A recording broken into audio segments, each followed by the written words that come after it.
Right then, Fantastic Beasts and Where to Find Them, the prequel spin-off to the Harry Potter franchise. Fantastic Beasts and the Finding Thereof is written directly for screen by J.K. Rowling and directed by seasoned Harry Potter director David Yates, who's directed all of the films post Order of the Phoenix. All of the good ones, basically.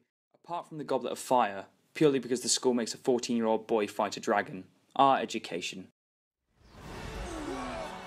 For those of you who haven't been following this film too much, Fantastic Beasts and Where to Find Them is about a British wizard who enters New York with a case full of magical creatures, or fantastic beasts if you will.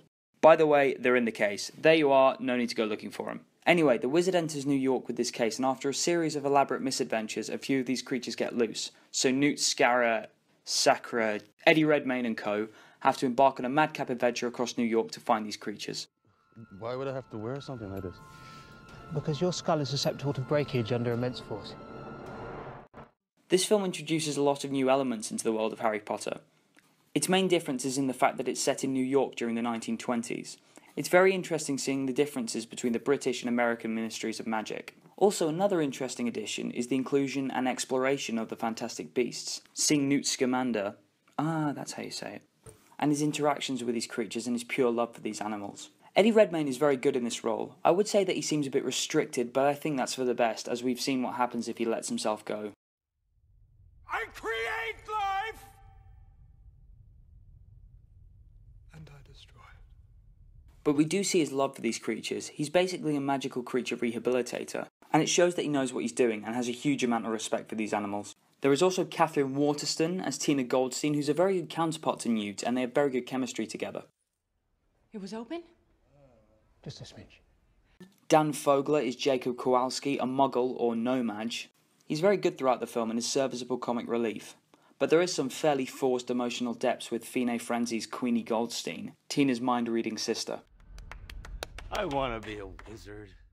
Ezra Miller is in this film, which I had genuinely no idea about until the evening before I went to see this.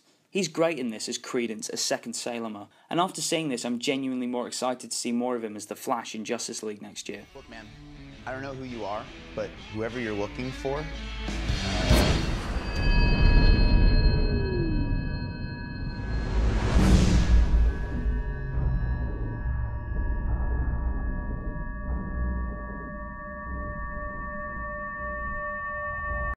Can I keep this? Miller has some very interesting interactions with Colin Farrell's character Graves, an aura for the American Ministry of Magic. Farrell is good in the film, but is a bit annoying with the film's almost constant is he evil or is he not sort of setup. The film is paced a little unevenly, with a bit too much world building throughout the first two acts, which I guess you need in this essentially being the first film in this branch of the franchise. This film is very fun, and I would say its main fault is that it does forget to have fun at times, but this can be forgiven with a pretty spectacular third act. Anyway, that's it. This film is pretty great and I would definitely recommend it, especially if you are on board with the world of Harry Potter. Even if you aren't, this is a good window in, as you don't really need to know anything about the world going in. But there are a few Easter eggs and throwaway references to those familiar with the franchise. We're getting another 4 films in this series, as it's been reported that they're splitting this into 5 films. But even if we don't get any more of these, this is a pretty solid standalone film. But have you seen Fantastic Beasts and Where to Find Them? If so, what do you think of it? Let me know in the comments below and on Twitter. And don't forget to like, share and subscribe for more reviews like this one. That's it everyone, thanks for watching, take care and I'll see you next time.